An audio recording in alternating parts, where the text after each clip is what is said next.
All right, let's get right into it. We all get them, right? Our inboxes and text messages are flooded every single day. But have you ever wondered what makes the difference between a message you actually find helpful and one you just delete on site? Well, today we're opening up the Professional's Playbook to show you exactly how the pros turn all that noise into a real conversation, and for businesses, how they turn it into revenue. And that's really the big question, isn't it? Spam or strategy? The line between the two is incredibly thin. One feels like a total invasion of your space, and the other feels, well, it feels genuinely helpful. That difference is no accident. It's all part of a very deliberate, very smart system. I mean, just think about that for a minute. What if, instead of getting all these generic junk messages, you got timely reminders for things you cared about, or offers on products you're actually looking at? That's the dream. That's the goal here. A world where marketing is actually designed to help you, the customer.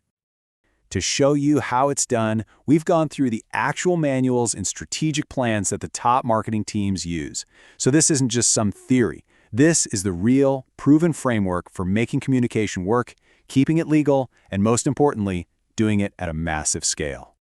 Now, before we even get to all the cool rewards, we have to talk about the risk. Because when you're sending messages directly to someone's phone or inbox, the stakes are unbelievably high. If you get this wrong, it's not just a failed marketing campaign, it can be a complete financial catastrophe. So this number, this isn't just a random figure. Under the law, specifically the Telephone Consumer Protection Act, or TCPA, this can be the fine for a single text message that isn't compliant. Let that sink in. Not per campaign, but per text. The risk of just blasting out messages without permission is absolutely massive. So, how do you even begin to build a powerful system without falling into that trap? Well, it all starts with two foundational pillars. These are the absolute non-negotiables. This is where so many people go wrong, but it's where the professionals build everything. First things first, you have to know what your mission is. What's the specific goal here? Are you trying to get people to finish their checkout for quick sales, or are you playing the long game, trying to build loyalty? Your goal changes everything. For example, an online store that really needs to understand what people buy might use a tool like Clalio, but a business selling to other businesses would probably lean towards something like HubSpot, which is built for tracking long, complex sales cycles. And the second non-negotiable, you have to build a clean, and I mean clean and compliant list. This means getting clear permission from people, no buying lists ever. But it also means you have to practice good list hygiene, which is just a fancy way of saying you need to regularly remove people who aren't opening your emails. Why? Because if you keep sending to dead email addresses, you destroy your reputation with services like Gmail. And pretty soon, all of your messages, even the good ones, end up in the spam folder. And that brings us to the legal minefield you have to walk through. For email, you have rules like CAN spam in the US and GDPR in Europe. They're big on things like having a clear unsubscribe button. But for SMS, the TCPA is way stricter. It demands that you have explicit, provable consent. The gold standard here is what's called a double opt-in, where someone has to confirm twice that they want your texts. It gives you a clear digital paper trail. Okay, so our foundation is solid. Now let's build the first pillar, mastering email. And we're talking about way more than just sending out a monthly newsletter. This is about building a really smart system that feels personal and actually gets people to take action. You want to know the secret sauce? It's something called deep behavioral segmentation. This has nothing to do with just age or location. The pros use what's called the RFM model. It stands for recency, how recently did they buy, frequency, how often do they engage, and monetary value, how much have they spent. Think about it. A customer who bought one expensive thing 6 months ago needs a totally different message than someone who just signed up yesterday. And when you segment your list like that, you can get incredibly specific. A subject line like "Big Sale Now" is just noise.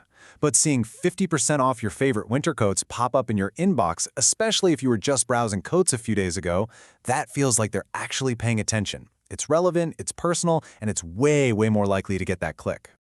So the best way to think about email is as the nurturer. It's there to build a relationship over the long haul, to provide value, and to keep you engaged. And that sets up a perfect contrast with our second pillar, SMS, which plays a totally different role.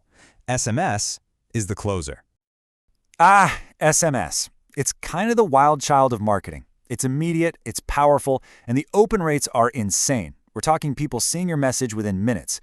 But because it's so personal, popping up right on their lock screen, it's a very high-risk, high-reward channel. You have to be strategic, and you have to be respectful.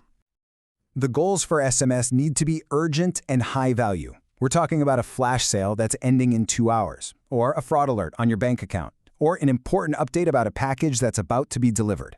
You use SMS when the message is something they absolutely need to see right now.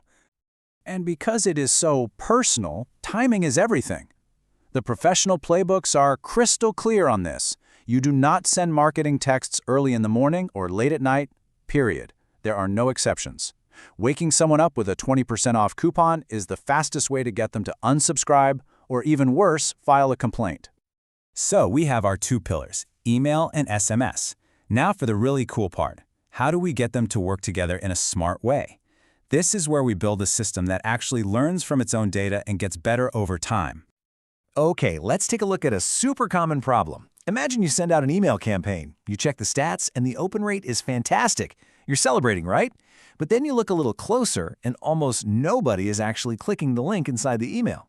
So what's the deal? What is that data really telling you? When you look at it on a chart, the problem is so obvious. That first bar, the open rate, is nice and high. Great. But the bar right next to it, the click-through rate, is tiny. The data isn't just a bunch of numbers. It's a story. It's a diagnostic tool that is pointing to exactly where your strategy failed. Professionals will even use tools like heat maps to see where people's eyes go inside the email, even if they don't click. And here's the diagnosis. The subject line did its job perfectly. It was interesting enough to get people to open the email. But the content inside the email, that's what failed. It didn't deliver on the promise of the subject line. So now you know where to focus. Was the offer not good enough? Was the Buy Now button hard to find?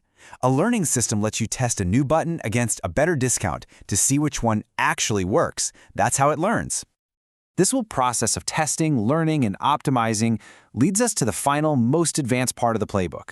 This is where you stop thinking about email and SMS as two separate things and start thinking about them as one seamless conversation with your customer.